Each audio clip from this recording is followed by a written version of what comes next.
አርእስተ ዜና ባለፉት 5 ወራት ከ22900 በላይ አዳዲስ አማንያን የሥላሴ ልጅነት ማግኘታቸውን ማህበረ ቅዱሳን አሳወቀ።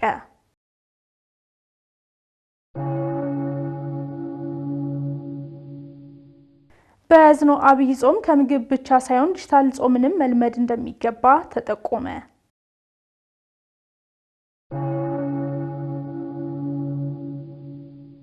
የዛራ ደብረ ምህረት ቅዱስ ሚካኤል የቅኔና የመጽሐፍ ትርጓሜ ጉባኤ ቤት ያሉ ችግሮችን ለመፍታት ልዩ ስራዎችን እያከናወነ መሆኑን የተቋቋመው ኮሚቴ ገለጸ።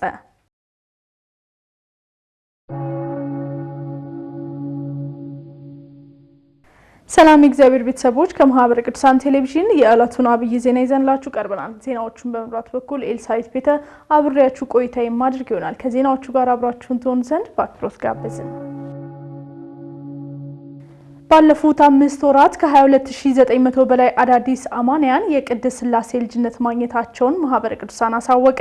ማህበሩ በስብከተ ወንጌልና ሐዋርያዊ አገልግሎት በኩል አዳዲስ አማንያንን በማስጠመቅና ያሉትን በማጽናት ረገድ ዘርፈ ብዙ ስራዎችን እያከናወነ መሆኑን ገልጸዋል። ሀብቴ ብርሃኑ ተጨማሪ ዘገባ አለው።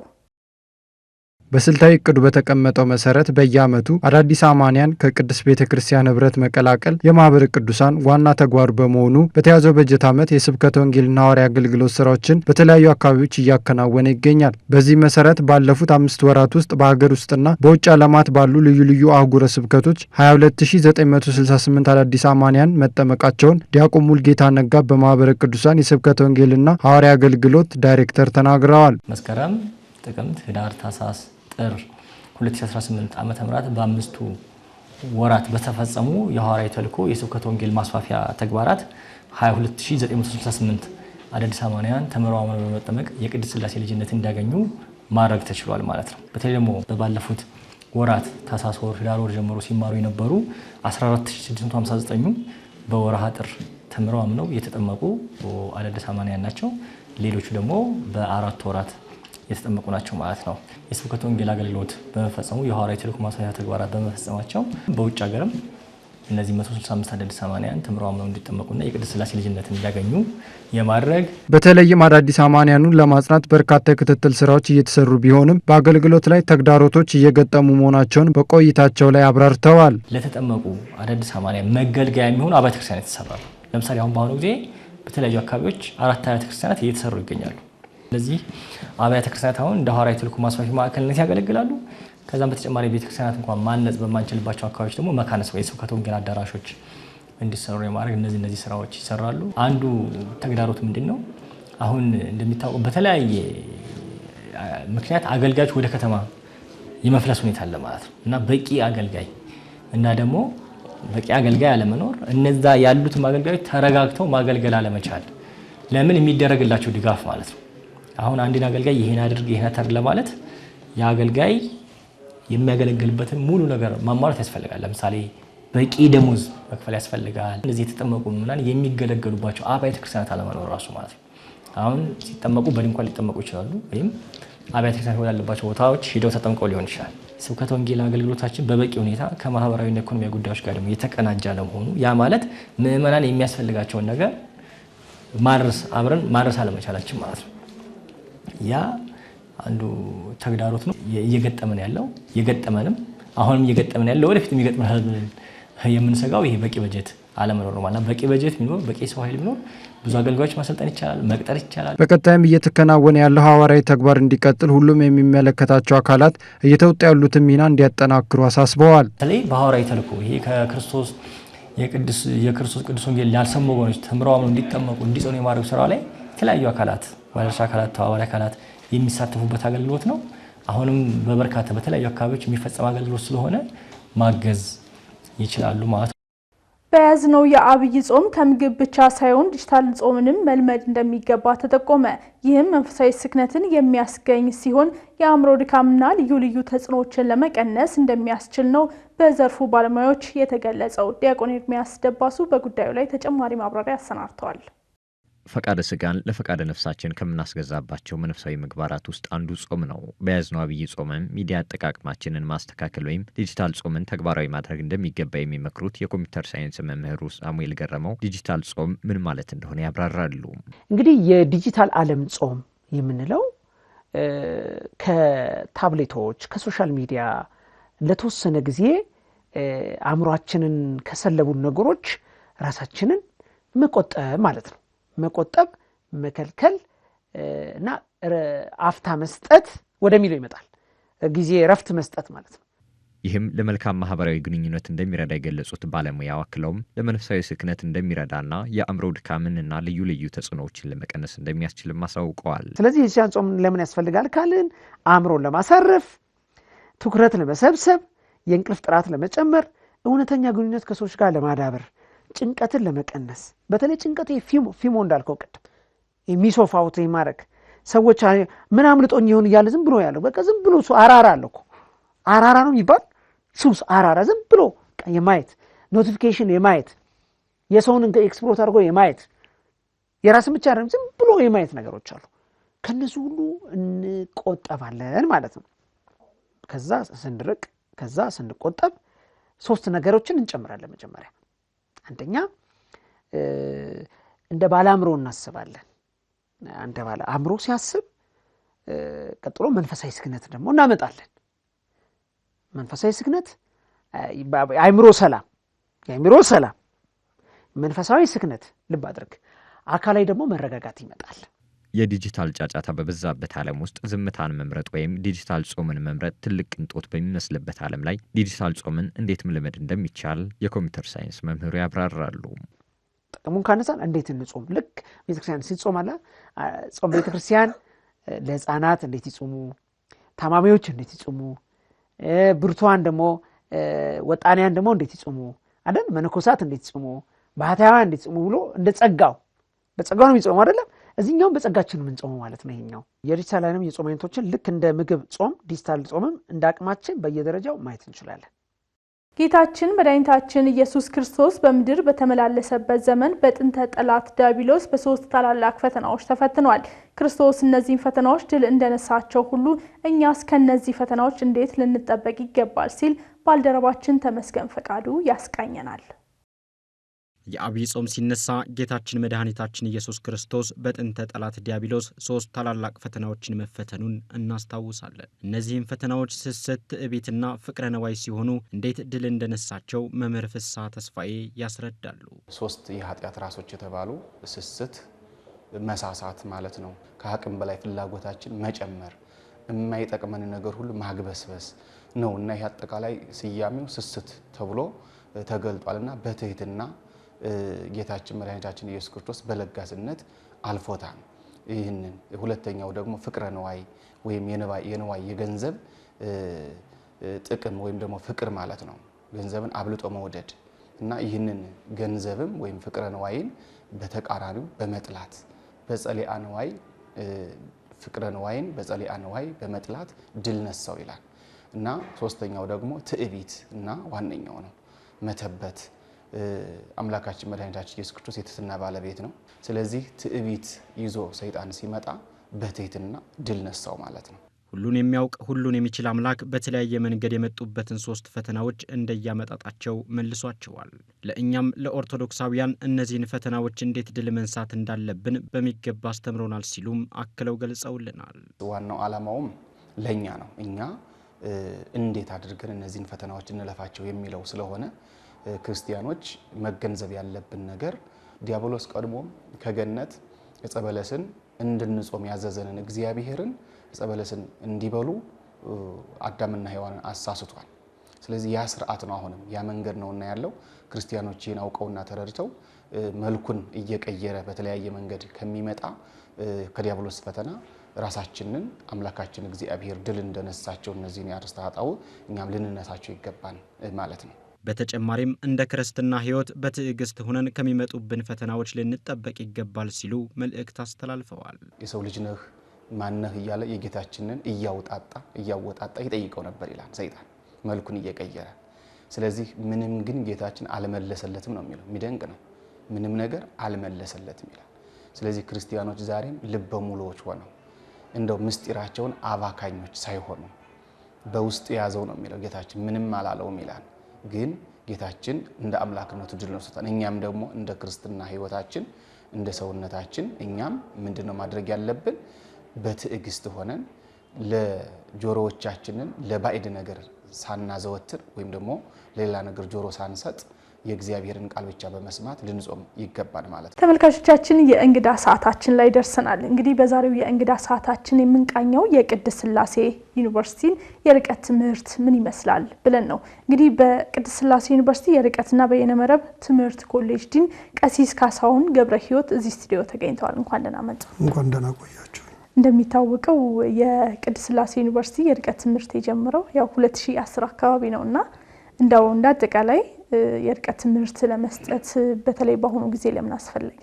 የቤተ ክርስቲያናችንን የነገረ መለኮት አስተምህሮ ተደራሽ ለማድረግ በተለያየ ሁኔታ ዋናው ማዕከል ዩኒቨርሲቲ ያለው አዲስ አበባ ስለሆነ ክፍለ ሀገር አካባቢ ያሉ በርቀት የተገደቡ በስራ ያሉ ሰዎች ወይም የቤተ ክርስቲያኒቱ ልጆች ያንን ትምህርት ያገኙ ዘንድ በአካል ለመገኘት ይቸግራቸዋል። ለምሳሌ እዚህ የማታ ትምህርት አለ፣ የዊኬንድ ትምህርት አለ፣ ከዛ ውጪ ሬጉላሪያው በመደባ የሚገባበት አለ።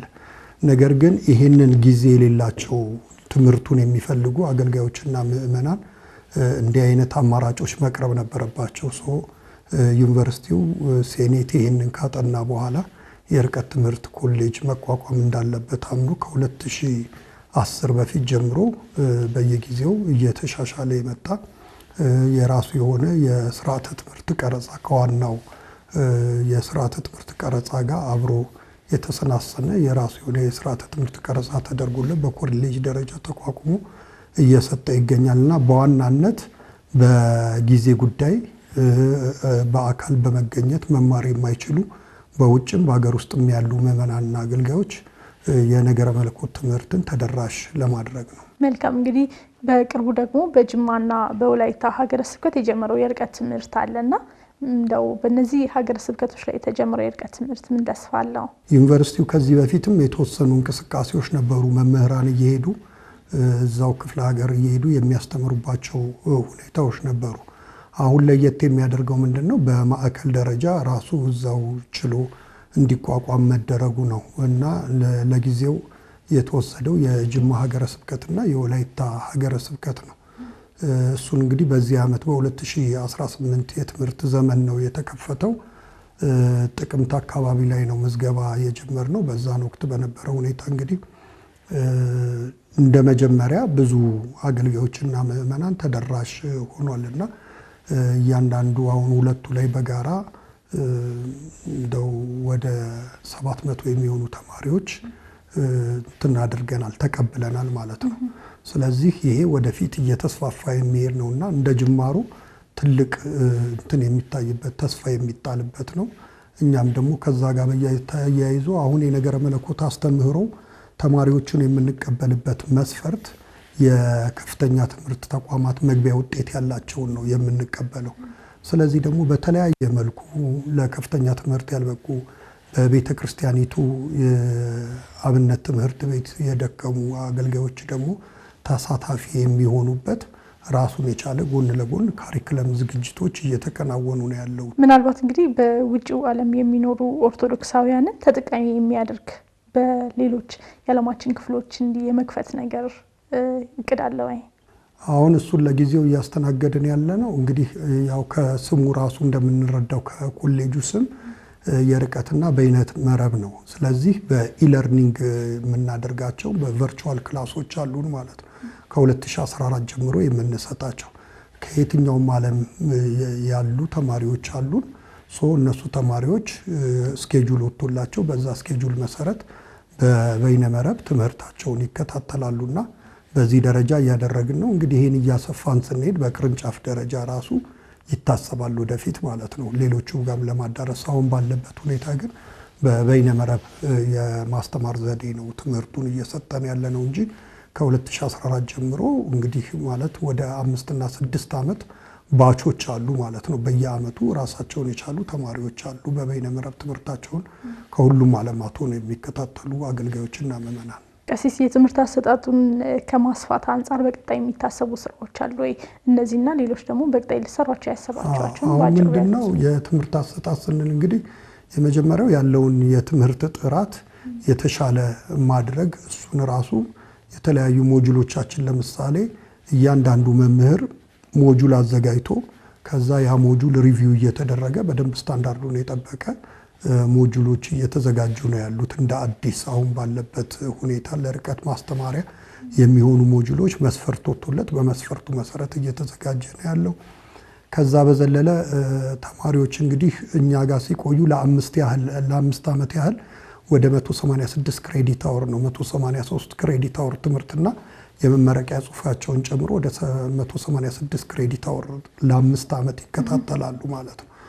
በዚህ በ5 ዓመት ውስጥ በሚቆዩበት ጊዜ የሚያገኙትን ትምህርት ከገለጻ አሰጣጥ የራሱን የቻለ አሳይመንቶች ከማዘጋጀት ፈተና አሰጣጡ እነዚህ በየጊዜው ዩኒቨርሲቲው በሚያወጣቸው መለኪያዎች መሰረት ሴኔቱ በሚወስነው ውሳኔ የተሻለ ለማድረግ ትልልቅ ስራዎች እየተሰሩ ነው ያሉት።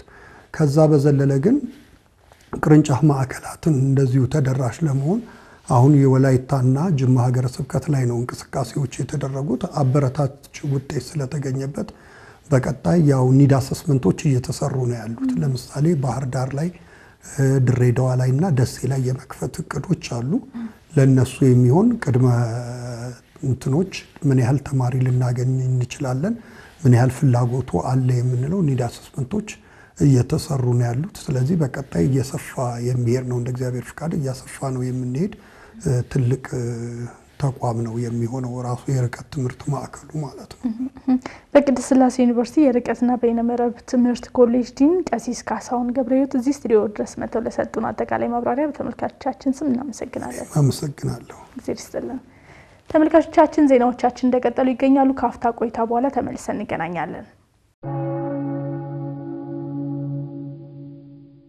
የዛራ ደብረ ምሕረት ቅዱስ ሚካኤል የቅኔና የመጽሐፍ ትርጓሜ ጉባኤ ቤት ያሉ ችግሮችን ለመፍታት ልዩ ልዩ ስራዎችን እያከናወነ መሆኑን የተቋቋመው ኮሚቴ ገለጸ።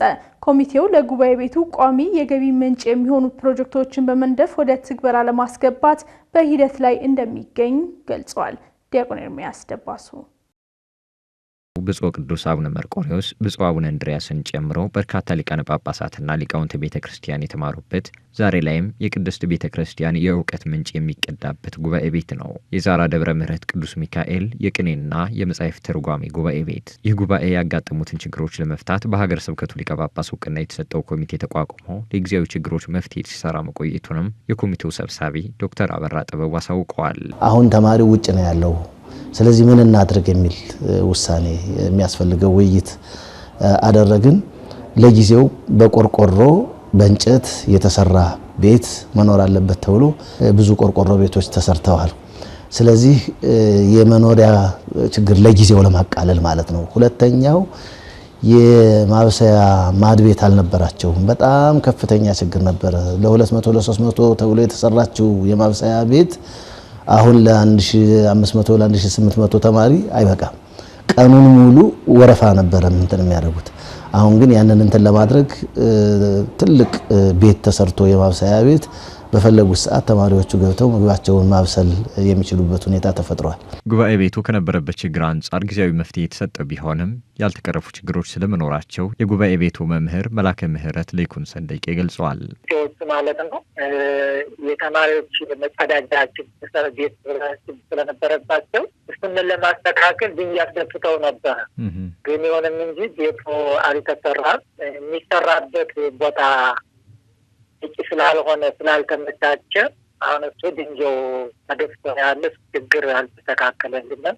ሌላም ደግሞ ከውሃ የተርሰም ውሃ አስቆፍረን ነበር። ይህም ደግሞ እንግዲህ የገንዘብ ችግር ስላለ እነሱ ዝርጋታም አልሆነም፣ አልተስተካከለልንም። ይህንንም አሁን እሱ ኮሚቴዎቹ አስበው ነበር፣ ግን እንግዲህ ማድረግ አልተቻለም። በቀጣይ ለጉባኤ ቤቱ ዘላቂ የገቢ ምንጭ የሚሆኑ የወተት ሀብት ልማትና ሰንጋ ማድለብን ጨምሮ ሌሎች ፕሮጀክቶችን እየሰራ መሆኑን ያሳወቀው ኮሚቴው ለጉባኤ ቤቱ የሚሆኑ መጻሕፍትና መሰል ድጋፎችን ማድረግ እንደሚገባም ጥሪ አቅርበዋል። ከዚህ በኋላ ነው ትልቁ ስራ የሚኖረው። ትልቁ ተብሎ ሲባል ጉባኤ ቤቱን በቋሚነት ማጠናከር ያስፈልጋል። ትንሽ ነገሮች በተሰበሰቡ ቁጥር ጊዜያዊ ፎይታ ይሰጣሉ። ከዛ ግን መልሶ ችግሩ በቋሚነት መቀጠሉ የማይቀር ነው። ስለዚህ አሁን ይህንን ለመቅረፍ እኛም እንደ ኮሚቴ እየተንቀሳቀስን ነው። አንዱኛው የዳቦ ማምረቻ ሲሆን ሌላኛው ደግሞ የከብት እርባታ ነውና እነዚህን ሁለቱን ፕሮግራሞች ያው ተፈጻሚ ለማድረግ አስበናል። የኔታ የበዓለ ዕረፍታቸው ሚያዝያ 20 ይከበራል የ5ኛ ዓመት። ስለዚህ በዚያ ጊዜ አያይዘን ጉባኤ ማዘጋጀት ፈልገናል። ጉባኤው የምናዘጋጀው አንደኛ ጉባኤ ቤቱን ማስተዋወቅ ነው የመጀመሪያው ትልቁ ነገር። እግረ መንገዱን ወንጌል ትምህርተ ወንጌል እንዲሰጥበት እንፈልጋለን ታሪካዊ ስለሆነ። ሶስተኛ እግረ መንገዱን ምናልባት የገቢ ማሰባሰብ ስራ ቢሰራበትም ጥሩ ሊሆን ይችላል ብለን እናስባለን። ስለዚህ የ3 ቀን ጉባኤ በዚያው በ18 በ19 20ንም ጨምሮ ጉባኤ እናካሂዳለን። ነጻነት ምንድነው? ነጻነትንስ ትውልዱ እንዴት እየተረዳው ይገኛል? በባልደረባችን ሀብቴ ብርሃኑ ተዳሷል። መጽሐፍ ቅዱስ መዝገበ ቃላትም ይሁን ስለ ነጻነት ትርጉም የሚሰጡት ነጻነት ማለት አርነት፣ ነጻ መውጣት፣ እንደ ራስ ፈቃድ እንደ ልብ በወደደው መንገድ መራመድ፣ መሄድ፣ መጓዝ፣ ያሻውን ማድረግ፣ መምረጥ የመሳሰሉትን ትርጉም ሊይዝ ይችላል። አሁን እንደሰማነው ቅድስት ቤተክርስቲያን ስለ ነጻነት ጽንሰ ሐሳብ ያላትን ትርጓሜን ነው። ይሁን እንጂ በአሁኑ ወቅት በአንዳንድ ሰዎች ዘንድ ነጻነት ስላለኝ የፈለኩትን ነገር ማድረግ እችላለሁ የሚሉ ዝንባሌዎች በስፋት እየተስተዋሉ ይገኛሉ። ይህም ግንዛቤ ስለ ነጻነት ያለው የተሳሳተ አረዳድ ስለመሆኑ አንዱ ማሳያ ነው ሲሉ መምህር ዮናስ ታደሰ ተናግረዋል። ትውልዱ ስለ ነጻነት ያለው አረዳድ ትክክል አይደለም። አሁን ላይ በተለይ ለምሳሌ ተጠያቂነትን አይፈልግም፣ መጠየቅን አይፈልግም። ስህተት ሰርቶ ለሰራው ስህተት መጠየቅን አይፈልግም። ያንን እንደ መብት እንደ ነጻነት ስለሚያዩ ማለት ነው። ሁለተኛ ደግሞ የፈለኩትን እንደፈለኩ ማድረግ ይችላል የሚል እሳቤዎችም አሉት። ለምሳሌ እሳት ውስጥ ገብቶ እሳቱ እንዲያቃጥሉ አይፈልግም። ውሃ ውስጥ ገብቶ ውሃው እንዲሞቀው ነው የሚፈልገው። ስለዚህ የተፈጥሮ የእሳትን ባህሪ ራሱ እንዲቀየርለት ይፈልጋል። ያን እንደ ነጻነት አድርጎ ያየው ማለት ነው። እሳት ውስጥ መግባት ፈልጋለሁ፣ ለምን ያቃጥለኛል? ውሃ ውስጥ መግባት ፈልጋለሁ፣ ለምን ይቀዘቅዘኛል? አይነት ስሜቶች አሉ። ይሄ በነጻነት ዙሪያ ላይ ያለው የተሳሳተ መረዳት ይመስለኛል። ትውልዱ ከመንፈሳዊ ነገር ይልቅ ትኩረቱን በስጋዊ ነገር ላይ እንዲያሳርፍ አድርጎታል በማለት መምህሩ ችግሮችን አብራርተዋል። አንደኛ በተሳሳተ የነጻነት ግንዛቤ ምክንያት ወደ ኃጢአት መሄድ፣ በዲያብሎስ እስራት ድጋሚ መያዝ፣ ወደ ዝሙት ወደ ስካሩ መሄድ፣ እንዲሁም ኃጢአትን እንደ ምርጫ መያዝ፣ አምልኮተ እግዚአብሔርን መዘንጋት የመሳሰሉ ችግሮች አያለሁ። በመጨረሻም ነጻ ያወጣን የጌታችን ኢየሱስ ክርስቶስ ትእዛዝን ጠብቆ መኖር ለችግሮቹ አንደኛው መፍትሄ መሆኑን አንስተዋል። የትኛውም ፍጥረት የትኛውም ሰው በነጻነት መኖር ይፈልጋል። ስለዚህ አንደኛ ማወቅ ያለበት በነጻነት አንጻራዊ እንደመሆኑ መጠን በነጻነት መኖር ማለት ምን ማለት ነው፣ እንዴት ይገለጻል የሚለውን ማወቅ ይጠበቅበታል። አንደኛ። ሁለተኛ በነጻነት ውስጥ ሞትም ህይወትም እንዳለ መረዳት አለበት። ሶስተኛ በነጻነት ልንኖር ነጻ ባወጣን በክርስቶስ ኢየሱስ በማመን ትእዛዛቱን በመጠበቅ ልንኖር ይገባናል። እነዚህ እንደ ዋና መፍትሄ አድርጌ አያቸዋለሁ። ተመልካቾቻችን ዜናዎቻችን በመቀጠል ላይ ይገኛሉ። መንፈሳዊ መዝሙራት የሰውን ልጅ ወደ ንስሐ ህይወት እንዲመለስና ወደ ራሱ እንዲመለከት ያደርጋሉ። በያዝነው የአብይ ጾም ሳምንታቱን በሚገልጽ መልኩ መገልገል አለብን ሲሉ ከጣቢያችን ጋር ቆይታ ያደረጉ የቤተክርስቲያናችን መምህር ይናገራሉ። ተመስገን ፈቃዱ ከመምህሩ ጋር ያደረገውን ቆይታ ተከታትለን እንመለስ። በአብይ ጾም የሚገኙ ሳምንታት ማህሌተ ቅዱስ ያሬድ እንደሰየማቸውና በመጽሐፍ እንደተሰራላቸው የመዝሙር ስርዓት መገልገል ይገባል ይላሉ ፈለገ ጥበብ በየነ ድንቁ።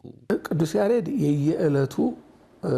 የየዕለቱን እንትን ብሏል፣ አውጥቷል። የየዕለቱ ዝማሬ ያለው የየዕለቱ የሚባለውን ሁሉ የየዕለቱን ቀለም አዘጋጅቶታል። ዘወረደን ራሱ አቀናብሮ አውጥቶ ዘወረደ ብሎ የሳምንቱን አንዴ ማድረግ ይቻላል። የቅድስትንም ማድረግ ይቻላል። ያው ሰነበታትን እንዳከበረ ተደርጎ የምኩራብንም እንደዛው ለየራሳቸው ስንኝ ደርድሮ ስንኝ አዘጋጅቶ መዘመር ይቻላል። መዝሙር ምእመናንን ወደ ንስሐ ህይወት እንዲመለሱ ከማድረግ ጀምሮ ያለውን አስተዋጽኦም አክለው ገልጸውልናል። ከሰው ልብ ሊገባ የሚችለው መዝሙር ነው። በመዝሙር ታጅቦ የሄደ ቃል መልእክት አለው። መልእክቱ ተደማጭነት አለው። መዝሙር ጉልበት አለው። መዝሙር ኃይል አለው።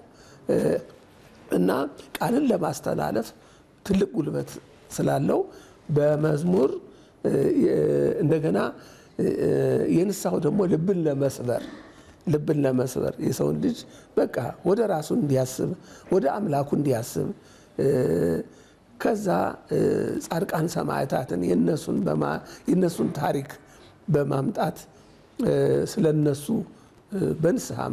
በንስሐ መልክ አድርጎ መዘመር ሰውን ወደ ንስሐ ይመልሳል። መዝሙር ለእግዚአብሔር የሚቀርብ ምስጋና፣ ጸሎትና ውዳሴ በመሆኑ ምእመናን የሚያዳምጡትን ሊመርጡ ይገባል ሲሉ መልእክት አስተላልፈዋል። ምእመናን የሚያዳምጡትን መምረጥ እንደዚህ ጥቆማ ስንሰጣቸው የቱን የቅዱስ ያሬድ የቱን የዘፈን ዜማ የትኛው ነው? እንደገና ግጥሙ ልክ ክርስቶስን እንደ ጓደኛቸው አድርገው ነው። አሁን የከበሮና የጭብጨባ እሱ አይከፈትም። የከበሮና የድልቂያ ብዙም በአብይ ጾም አይከፈትም። ምእመናን የንስሐ መዝሙር፣ የበገና መዝሙር፣ የዘለሰኛ መዝሙር እየለዩ ማዳመጥ እንዳለባቸው ነው እኔ የምመክረው።